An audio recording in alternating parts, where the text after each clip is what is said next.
नमस्कार। सब धरती कागज करूं, लेखनी सब बन राय, सब समुद्र की मसी करूं, गुरु गुण लिखा न जाए।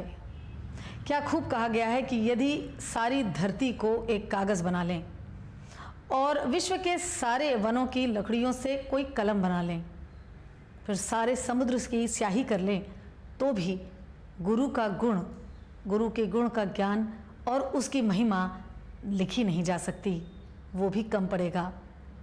ये बिल्कुल सच बात है और इस बात को न केवल मैं यकीन के साथ मानती हूँ बल्कि मैंने महसूस भी किया है। योगाचार्य BKS आयंगर ने अपने अथक अभ्यास, प्रयास और रिसर्च और रिसर्च से योग को जिस सोपान पर पहुँचाया वो एक अद्भुत अविस्मरणीय काम है। गुरु जी एक ऐसे योगी थे जिन्होंने जो कुछ स्क्रिप्चर्स में लिखा था उन्हें पढ़ा, समझा, लेकिन उससे आगे जाने का भी प्रयास किया। इसी क्रम में उन्होंने ये पाया कि क्या प्राणायाम सिर्फ बैठी स्थिति में ही किया जा सकता है, या उन तमाम लोगों के लिए प्राणायाम जो बहुत ज़रूरी है मगर वो लाचार हैं, कमज़ोर हैं या किसी बीमारी से ग्रसित हैं, तो क्या उनके लिए प्राणायाम लाइंग डाउन पोजीशन पे भी किया जा सकता है। इस तरह के उन्होंने कई अनूठे एक्सपेरिमेंट्स किए और जिसमें उन्होंने अपने वैज्ञानिक खोज से ये पाया कि जी हाँ, इसको एक दूसरी अवस्था में भी किया जा सकता है और उन तमाम लोगों तक पहुंचाया जा सकता है जो इसके लिए बहुत ज़्यादा इच्छुक हैं या जिन पर इनका बहुत अच्छा असर होगा। शायद यही वजह थी कि स्व से शुरू की गई इस यात्रा को गुरुजी ने सर्व तक पहुंचाया।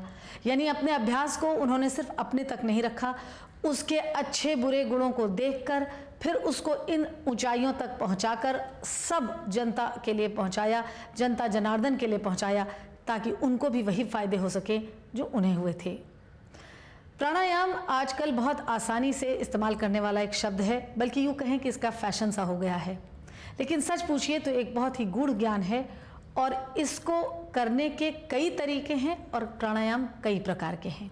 इस एपिसोड में हमने आपको डीप रिलैक्सेशन यानी जैसे विपरीत करनी, शवासन ये सिखाने के बाद प्राणायाम सिखाने का निश्चय किया है। समय का अभाव है और प्राणायाम कई प्रकार के हैं, तो हमने इसमें से ऐसे 2 स्टेजेस या अवस्थाएं चुनी हैं जो आसान हैं करना और जिसके अभ्यास से आपको बहुत फ़ायदे होंगे।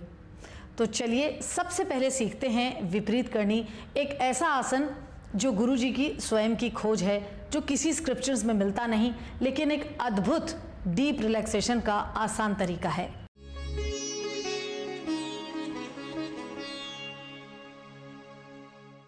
आरोग्य योग की ये श्रृंखला योगाचार्य BKS आयंगर की शताब्दी समारोह को समर्पित है।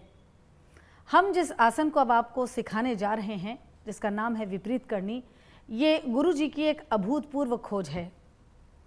इस आसन को जो भी करता है, इसका स्वाद चखता है, उसे ही पता होता है कि ये खोज कितनी अविस्मरणीय है। इस पोज को अगर आप पुराने स्क्रिप्चर्स में ढूंढेंगे तो वहाँ नहीं मिलेगा, लेकिन इसका साइंटिफिक एस्पेक्ट और इसको कैसे किया जाता है हम आपको दिखा रहे हैं। आप देख सकते हैं कि दीवार के संपर्क में हमने एक ब्रिक हॉरिजॉन्टल वर्टिकल पोजीशन में दीवार से चिपका के रखी है। एक बोल्स्टर रखा है और उसके नीचे एक ब्लैंकेट रखी है। ब्लैंकेट को हमने थोड़ा टिल्ट करके रखा है ताकि बोल्स्टर भी टिल्टेड अवस्था में दीवार के पास सटा रहे। इस पर बैठने के लिए सुरभि से मैं कहूँगी कि वो दंडासन में जाएं, मगर साइड वाइज, और अपनी लेफ्ट हिप जॉइंट को सुरभि बिल्कुल दीवार के पास सटा के रखेंगी। यहाँ रस्सियाँ हैं हमारी दीवार पे, उन रस्सियों को पकड़कर सुरभि अपने दोनों पैरों को दीवार पे ले जाएंगी और बटक्स को उठाएंगी, दीवार के साथ संपर्क में लाएंगी, और फिर आप धीरे धीरे अपने चेस्ट को ज़मीन पे लाते हैं और सर नीचे होता है और हाथ साइड में। इस अवस्था में आप देख सकते हैं, पहले इसका स्ट्रक्चर देखते हैं कि कैसे यहाँ टांगें बिल्कुल सीधी हैं, पैर के पंजे टाइट हैं और रुधिर का संचार सीधा पैरों से पहले पेल्विक गर्डल में आ रहा है। पेल्विक गर्डल यहाँ जो हमने आपसे कहा कि हमने टिल्ट किया है बोल्स्टर, वो इसीलिए किया है कि पेल्विक गर्डल का एक सॉसर बने, यानी एक प्याली नुमा स्ट्रक्चर बने। उस पर यह सारा रुधिर एकत्रित होता है और धीरे से एब्डोमेन के जरिए होते हुए ये चेस्ट पे परकोलेट करता है। ये परकोलेशन जो ब्लड का है, उसकी जो स्पीड है, जो उसकी वेलोसिटी है, वो इतनी सूदिंग है हार्ट के लिए कि हार्ट डीप रिलैक्सेशन की तरफ जाता है। यहाँ हार्ट पर कोई भी प्रेशर एक्स्ट्रा नहीं है, क्योंकि एक तो आप लेटने की अवस्था में हैं और दूसरा हार्ट पंप ही इसीलिए करता है कि उसको पैर से रुधिर को सक करना होता है या ऊपर लेना होता है। पर क्योंकि यहाँ पैर जो हैं उल्टी दिशा में हैं, यानी वो खुद ही ग्रेविटेशनल फोर्स को की तरफ हैं, तो हार्ट पर कोई एक्स्ट्रा प्रेशर नहीं आता। आप देख सकते हैं कि यहाँ फोरहेड चेस्ट की एकदम सीध पे है और फ्रंटल ब्रेन बैक ब्रेन पे रेस्ट कर रहा है, या ये कहिए फ्रंटल लोब बैक लोब पर ब्रेन के रेस्ट कर रहा है। इस पोज में 5 मिनट लेटने के बाद जितनी आपको ताजगी और स्फूर्ति महसूस होती है, वो शायद ही किसी पोज में मिले। और ये बहुत आसान है करना, और करते हुए कोई भी ऊर्जा का ह्रास नहीं होता। गुरुजी कहा करते थे कि अगर कोई 5 मिनट विपरीत करनी कर ले तो ये एक बहुत ही डीप रिलैक्सेशन का काम करता है। ये ऐसा काम करता है जैसे शवासन। हमने इस एपिसोड में इसको पहला आसन इसलिए चुना है कि इससे भी आप डीप रिलैक्सेशन कर सकते हैं, की शुरुआत कर सकते हैं, या फिर डायरेक्टली शवासन में भी जाके डीप रिलैक्सेशन की शुरुआत की जा सकती है। यहाँ पे एक बात ध्यान रखने वाली है, क्योंकि ये लगभग इन्वर्जन जैसा है, तो आप इसे मेंस्ट्रुएशन साइकिल के समय में ना अभ्यास करें, वो उसके लिए अच्छा नहीं है। इससे बाहर आने के लिए आप अपने दोनों हाथों को सीने पे रखेंगे और एक एक पैर को मोड़ते हुए अपने शरीर को धक्का देंगे और इस पोज से बाहर निकलेंगे, दाईं करवट लेंगे और वापस आ जाएंगे। ये तो था करने का तरीका उन तमाम लोगों के लिए जिनके पास सामर्थ्य नहीं है या वो डरते हैं कि हम इन्वर्जन में कैसे जाएंगे। मगर अगर आपके शरीर स्वस्थ है तो इसको करने का और भी आसान उपाय है। उसमें आपके पास रोप हो या ना हो, आप तभी इसे वैसे ही कर सकते हैं। तो उसके लिए आप ये करेंगे कि सुरभि से मैं कहूँगी कि अपने दोनों हाथ के पंजे ब्लैंकेट के नीचे स्थापित करें और उसके बाद बैक ऑफ द स्कल ज़मीन पे आएगा और कंधे बोल्स्टर पे जाएंगे। फिर आप एक सांस छोड़ते हुए कुलाची मारते हुए दीवार पे स्लाइड करेंगे। इस तरह से जाने में आपको रस्सी की आवश्यकता नहीं होती है। यहाँ आप देख सकते हैं कि चेस्ट इतनी ब्यूटीफुली खुलता है इस पोज में कि सांस जो आपके शरीर में जा रही है वो मैक्सिमम लंग की कैपेसिटी को यूज़ कर रही है, और जो आप सांस छोड़ रहे हैं, जो निकल रही है, वो भी मैक्सिमम इवैक्यूएट हो रही है। तो इस तरह से श्वासोच्छ्वास की क्रिया हो या चेस्ट का खुलना हो या हृदय पे कोई स्ट्रेन ना आना हो, ये सब इस पोज से हो सकता है। उतरने के लिए इसमें भी वैसे ही करेंगे। आप पैरों को मोड़ेंगे एक एक करके, सीने पे हाथ रखेंगे और जब आप पूरा सरक जाएं, दीवार से बाहर आ जाएं, तो दाईं करवट लेके आप इसमें वापस आ सकते हैं। हमें यकीन है एक बार आप इसे ट्राई करेंगे तो आप इसे अपने अभ्यास का एक मूलभूत हिस्सा बनाकर ज़रूर रखेंगे। इस एपिसोड को हमने समर्पित किया है शवासन और प्राणायाम के लिए। प्राणायाम से पहले शवासन का होना अति आवश्यक है ताकि आप उस शांत चित्त अवस्था में आ जाएं जहां से सिर्फ और सिर्फ आप अपने प्राण के आयाम पर ध्यान केंद्रित कर सकें। तो चलिए अब हम आपको सिखाते हैं और दिखाते हैं कि शवासन करने का ठीक तरीका क्या है।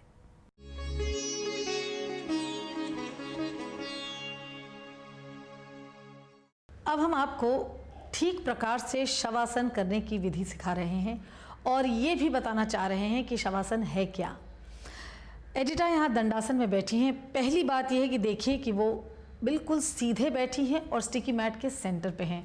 शवासन की शुरुआत में अलाइनमेंट, सही अलाइनमेंट बहुत ही ज़रूरी है। एक बार दंडासन में बैठने के बाद राइट एल्बो नीचे और लेफ्ट एल्बो नीचे ऐसे रखते हुए वो स्टिकी मैट पर लेटती हैं।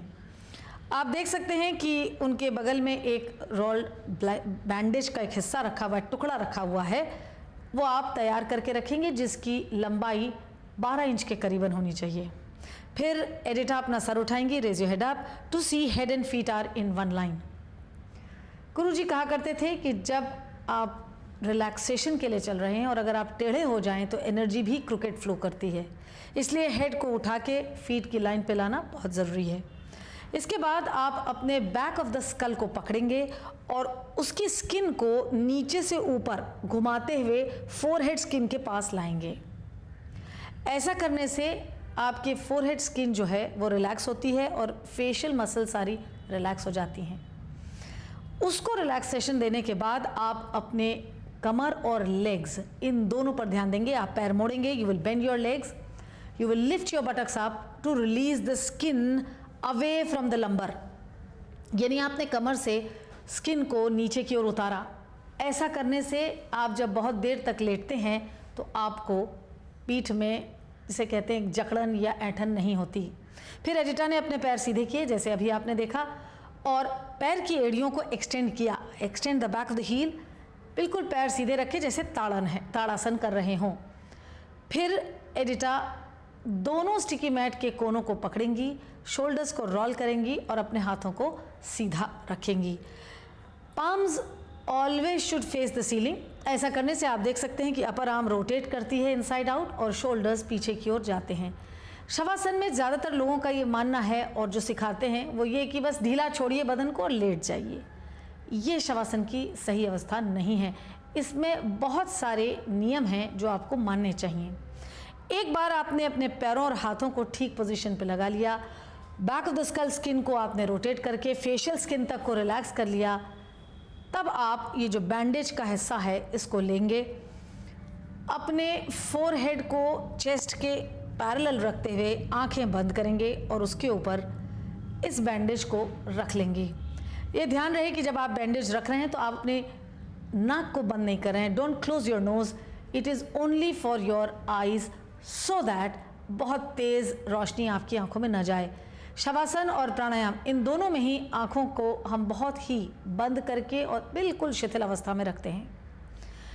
ये पूरी कोशिश के बाद आप अपने पैरों को ढीला छोड़ देंगे और कुछ इस तरह से ढीला छोड़ेंगे कि till the time your outer heel started touching to the floor. जैसे ही बाहर की एड़ी फर्श को छूने लगती है आप अपने पैर को वहीं स्थिर कर देते हैं।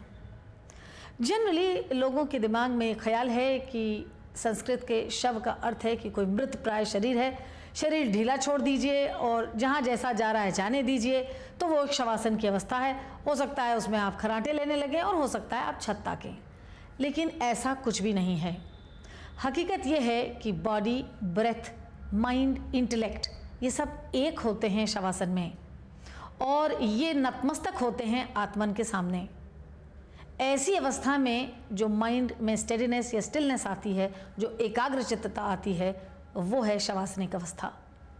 तो जब तक आप ठीक से लेटना नहीं सीखेंगे, जब तक अपने शरीर को एक नियम से एक अलाइनमेंट में नहीं लाएंगे, इस अवस्था का आना बड़ा मुश्किल काम है।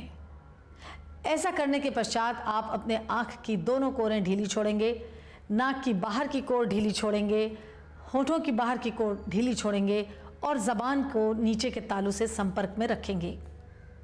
ये एक बड़ी वैज्ञानिक बात है कि यदि हम सोचते हैं और बोलते नहीं तो भी हम मौन रूप में बोल ही रहे हैं और ऐसे में ज़बान बाहर की तरफ बार बार निकलने का प्रयास करती है। इसलिए यदि आप ज़बान को नीचे के तालू पर स्थिर रखेंगे तो एक तरह से आप अपने सोचने और बोलने की अवस्था को कट कर रहे हैं। शवासन आपको बाहर की दुनिया से काट कर आंतरिक दुनिया की ओर ले जाने का कार्य करता है। तभी तो आप आत्मन की खोज या आत्मन के साथ एकाकार होने के मार्ग पर चल सकते हैं। इस तरह से आप अपने हाथ पैरों को ढीला छोड़ते हैं, उंगलियों को ढीला छोड़ते हैं, पैर बिल्कुल ढीला रहेगा, ऊपरी पैर का हिस्सा नीचे की पैर के साथ बिल्कुल जैसे हम कहते हैं फ्लेसिड उसके ऊपर जाने लगेगा, पैर की उंगलियां ढीली रहेंगी। और ऐसी अवस्था में आप मन को एकाग्रचित्त करके कुछ देर तक लेटते हैं। इसमें डीप रिलैक्सेशन होता है और इससे पहले जो हमने आपको बताया था कि विपरीत करनी में भी यही असर आता है। तो इस तरह की अवस्थाओं से आप अपने को प्राणायाम के लिए प्रिपेयर करते हैं। शवासन में कुछ देर रहने के बाद याद रहे कि आप एकदम से नहीं उठेंगे, एकदम से बैंडेज नहीं उठाएंगे, बल्कि थोड़ा वक्त देंगे कि आँख की पुतलियाँ जो पहले अंदर चली गई थी सॉकेट के, वो धीरे धीरे सतह पर आएँ, क्योंकि अब आप बाहर की दुनिया से पहले अंदर की दुनिया में प्रवेश लिया, अब आप अंदर की दुनिया से पुनः जो सांसारिक जगत है उसमें आ रहे हैं। और फिर आप धीरे धीरे करके पहले राइट हैंड और फिर लेफ़्ट हैंड अपने सीने पे लाते हैं, फिर राइट लेग और लेफ़्ट लेग मोड़ते हैं और धीमे से अपनी बैंडेज को हटाते हैं। You will remove your bandage and keep it on one side. आँख को बिल्कुल मत खोलिए, फिर दाईं करवट लीजिए जिसमें दायां हाथ दाईं कनपट्टी के नीचे होगा। You will take a right turn, right palm below the right temple, left palm in front of the face over the floor. ये बहुत ज़रूरी है कि आप दाईं करवट लें शवासन के बाद, क्योंकि शवासन एक डीप रिलैक्सेशन है। जिसके बाद यदि आप झटके से उठते हैं या लेफ़्ट साइड से उठते हैं तो आप अपने हार्ट को एग्जैजरेट कर रहे हैं, उसको तकलीफ़ पहुंचा रहे हैं। तो इसलिए आप दाईं करवट लेते हैं। वहाँ कुछ देर उसी अवस्था में रहने के बाद जब आपको अंदर से ये महसूस होता है कि अब हम तैयार हैं कि हम बाहर की जो लाइट है उसको धीमे से देख सकते हैं, तो आप अपनी आँखों को अध खुला रखते हैं। Keep your eyes partially open, not fully open, and get up. फिर आप सिंपल लूज क्रॉस लेग्स में बैठते हैं। You will sit in simple loose cross leg. Spine सीधी रहेगी, सर सीधा रहेगा और दोनों हाथ की हथेलियां आप अपनी आंखों पर रखेंगे। आपकी आंख की पुतलियां एक बहुत ही सेंसिटिव हिस्सा है आपके जिस्म का। जब इस पर बहुत तेज़ प्रकाश पड़ता है तो ये आपको एक अननोन स्ट्रेस देता है। तो आप अपने हाथ के नीचे आंख की पुतलियों को पूरा खोलेंगे और जब वो बाहर की लाइट से तारतम्य बैठा लें तब आप अपनी हथेली को हटा लेंगे। Then you can remove your palms and sit for a while peacefully and quietly. हमारा आपसे निवेदन है कि शवासन या प्राणायाम के बाद आप बहुत ज़ोर की आवाज़, म्यूज़िक या टेलीफोन का इस्तेमाल ना करें। Let the body should get acclimatise with the outside world. इसके बाद अब हम आपको दिखाने जा रहे हैं कि प्राणायाम क्या है, कितने प्रकार के हैं, कैसे किया जाता है और क्यों किया जाए। तो चलिए सीखते हैं प्राणायाम।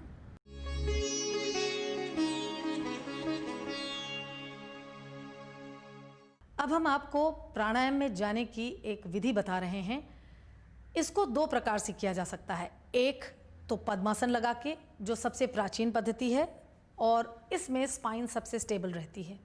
दूसरा जो योगाचार्य ने अपने अथक प्रयासों से पाया कि आप लेट कर भी इसका अभ्यास कर सकते हैं। इसमें एक बोल्स्टर लगा लिया गया है ताकि आपका सीना खुला रहे, फेफड़े खुले रहें और आप भली भांति श्वासोच्छ्वास की क्रिया कर सकें। बात यहाँ बहुत जानने वाली ये है कि प्राणायाम है क्या। एक साधारण सी परिभाषा के तहत देखें तो प्राण का आयाम ही प्राणायाम है। प्राण यानी लाइफ फोर्स और आयाम यानी एक्सटेंडेड एक्सपेंशन। मगर सच मायने में अगर देखा जाए तो हठ योग प्रदीपिका यह कहती है कि जब तक शरीर में प्राण है तब तक शरीर जीवित है। जब प्राण शरीर को छोड़ के जाता है तो शरीर निर्जीव है। यानी प्राण ही वो एक ऊर्जा है जो व्यक्ति को जीवित रखता है।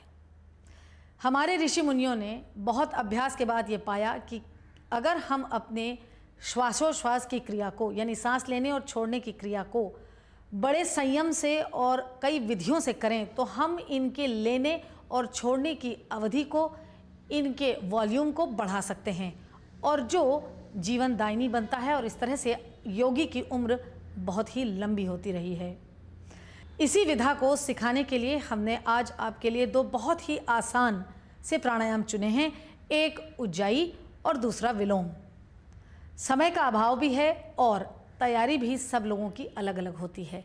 ये वो दो प्राणायाम हमने चुने हैं जिसको कोई भी बिगिनर अगर प्रैक्टिस करने लगे तो अपने आप ही वो आगे और आगे बढ़ता चला जाएगा।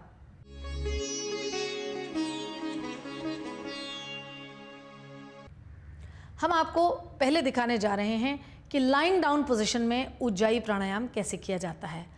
उज्जाई का मतलब है वो प्राणायाम जिससे आपके मन में जय की भावना आती है। ये ऐसे इनहेलेशन एक्सहेलेशन की क्रिया है जो आपके अंदर एक एलिवेटेड स्टेट ऑफ माइंड लाता है। इसकी प्रिपरेशन बहुत आसान है। आप देख सकते हैं कि एडिटर लाइंग डाउन पोजीशन पे हैं और इनके चेस्ट पूरे खुले हुए हैं। आप जब सांस लें तो इस तरह से लें कि आपके दोनों फेफड़े पूरे भरे रहें, और दोनों फेफड़े भरने के बाद अब जब आप सांस छोड़ें तो दोनों ही फेफड़े पूरी तरीके से खाली होने चाहिए। सांस लेते समय आपकी सांस लेने वाली सांस साइनस के अंदर की कोर को छूती हुई जाती है। इस पर आपको ध्यान केंद्रित करना है, क्योंकि अक्सर हम लोगों को सांस बड़ी छिछली लेने की आदत होती है। It's a shallow breathing which we generally do. और सांस लेने की क्रिया में एक साउंड आएगा जो आपको बड़े ध्यानपूर्वक ध्यान से सुनना चाहिए। वो साउंड है जैसे ह की आवाज़ निकल रही हो। इसी प्रकार से सांस छोड़ते समय आपकी साइनस की जो बाहर की कोर है उसको सांस छोड़ने की जो हवा है वो छुएगी, और उस वक्त जो आवाज़ आएगी वो है तो ये जो साउंड है ह और स के, इस पे आप ध्यान केंद्रित करते हैं। अपने दोनों फेफड़ों को पूरा भरते हैं सांस लेने की क्रिया में और सांस छोड़ने में पूरा खाली करते हैं। ऐसी क्रिया आप शुरुआत करेंगे 5 मिनट से और इसे फिर धीरे धीरे आप 15 मिनट तक ले जाएंगे, और इसके बाद आप बहुत ही आसानी से और उज्जाई की स्टेजेस जो बहुत सारी हैं, 12 या 13 उज्जाई की स्टेजेस हैं, उसमें आप महारती हासिल कर सकते हैं। ये प्राणायाम कोई भी व्यक्ति कर सकता है। अच्छा होगा कि आप सुबह के समय से करें, पर अगर नहीं कर पाते हैं तो उज्जाई स्टेज 1 आप दिन के किसी भी प्रहर में कर सकते हैं, पर ध्यान रहे पेट खाली रहना चाहिए। इसी तरह से बैठने की क्रिया में भी आप बिल्कुल यही रवैया अपनाएंगे कि सांस लेंगे, दोनों फेफड़े भरेंगे, और जब सांस छोड़ेंगे तो दोनों फेफड़े खाली किए जाएंगे। और उस वक्त भी आप सांस लेने की आवाज़ और छोड़ने की आवाज़ पर ध्यान केंद्रित करेंगे। 15 मिनट के अभ्यास के बाद आप तैयार हो जाते हैं स्टेज 2 स्टेज 3 पे जाने के लिए। इसके बाद हमने आपको जिस प्राणायाम को सिखाने का निश्चय लिया है वो है विलोम। ये हम इस तरह से चयन कर रहे हैं कि उज्जाई प्राणायाम से जो भी व्यक्ति जो मन से झुका है, टूटा हुआ है, उसके लिए बहुत अच्छा है। जिसको हार्ट ट्रबल है उसके लिए बहुत अच्छा है।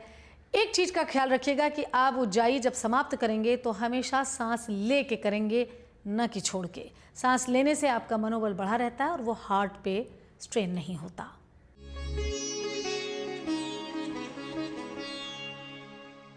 अब हम आपको विलोम प्राणायाम सिखाने जा रहे हैं। विलोमा स्टेज 1। विलोमा यानी वी मतलब विपरीत, लोमा यानी नाक की गुहा के रोएं। इस प्राणायाम में इनका मूवमेंट ऑपोजिट डायरेक्शन में होता है नेचुरल प्रोसेस से। इसकी वजह से इसमें सीविंग प्रोसेस जो हमारी इनहेलेशन ब्रेथ ली जा रही है वो बहुत अच्छा होता है। विलोम प्राणायाम में हम इंटरमिटेंट इनहेलेशन लेते हैं, यानी इनहेल पॉज और एक्सहेलेशन एक बार में किया जाता है। इस लाइंग डाउन पोजीशन में आप पहले सांस छोड़ते हैं, you will exhale completely and then you start inhalation. Inhale pause, hold the breath at the brim of the neck and then deflate the abdomen, gradually exhale। ये क्रिया हम 3 या 4 बार दोहराते हैं और हर 2 क्रियाओं के बीच में नॉर्मल सांस 3 बार लेंगे और 3 बार छोड़ेंगे। इस तरीके से आप विलोम 1 की स्टेज 1 को आराम से अभ्यास कर सकते हैं, और अभ्यास कर लेने के बाद आप तमाम अलग स्टेजेस पे भी जा सकते हैं। विलोम प्राणायाम आपकी नर्व्स के लिए बहुत अच्छा है, आपकी स्टेट ऑफ माइंड के लिए बहुत अच्छा है। ये आपको बहुत ट्रैंक्विलिटी देता है और बहुत आसान है इसे करना। यही अवस्था आप बैठे हुए भी कर सकते हैं। सुरभि यहाँ जालंधर बंद की अवस्था में बैठी हैं, इन्होंने चिन को लॉक किया है, और यहाँ भी आप कुछ ऐसे ही करेंगे। एक्सहेलेशन के बाद inhale pause, hold the breath at the brim of the neck, deflate the abdomen, gradually exhale। 3 constellation of breath, normal। ऐसा आप 5 से 10 मिनट और फिर 15 मिनट तक करेंगे और अपने अभ्यास को पुख्ता बनाएंगे। और अगले सोपानों में जाने की तैयारी करेंगे। आसन जितना महत्वपूर्ण है उससे कहीं ज़्यादा प्राणायाम है। ये ऐसा ही है कि आपने खाना खाया और पानी नहीं पिया, तो इन दोनों का अभ्यास ज़रूर करें। और यदि आप बहुत प्रकार के प्राणायाम कर रहे हैं तो सबके अंत में शवासन ज़रूर करें।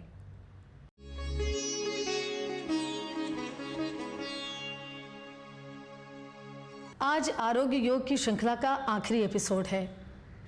यूँ तो योग पूरे विश्व में भारत का दिया हुआ एक अद्भुत उपहार है। योगाचार्य बीके सायंगर के इस अभूतपूर्व योगदान को हमने अलग अलग एपिसोड में दिखाने सिखाने की कोशिश की है। उनकी वैज्ञानिक खोज और उस खोज से निकले हुए उपकरण, वो वैज्ञानिक अप्रोच जिससे ये मालूम चलता है कि कौन सा आसन किसके बाद किया जाए, कितने मिनट, क्षण या कुछ अवधि तक के लिए किया जाए, इन सभी खास बातों को हमने हर एपिसोड में आप तक पहुंचाने का प्रयास किया है। ये वो एक विधा है, ख़ास तौर पर जब मैं कहती हूँ ये विधा यानी आयंगर योग की विधा, जो हताश निराश लोगों की ज़िंदगी में न केवल आशा की किरण लाता है बल्कि एक पूरी ज़िंदगी जीने का सहारा बनता है। मैं आपको बता चुकी हूँ कि मेरी खुद की ज़िंदगी इसका एक जीता जागता उदाहरण है। निराशा में फंसी निवेदिता जोशी को जो आखिरी आशा की किरण दिखाई वो योगाचार्य की बदौलत थी। हमें यकीन है कि हमारे इस प्रयास से आपके अभ्यास में, आपके ज्ञान में ज़रूर इजाफा होगा। हमें ये भी यकीन है कि आप अपने इस अभ्यास के दौरान अपनी किसी डॉक्टरी इलाज को बीच में ना रोकेंगे, ना अपनी मर्ज़ी से बदलेंगे। ऐसा करने से आप अपने को भली प्रकार से स्वास्थ्य की दिशा में ले जा सकेंगे। हम अब आपसे विदा ले रहे हैं इस उम्मीद के साथ कि योग आपकी ज़िंदगी का एक अभिन्न हिस्सा ज़रूर बनेगा। नमस्कार।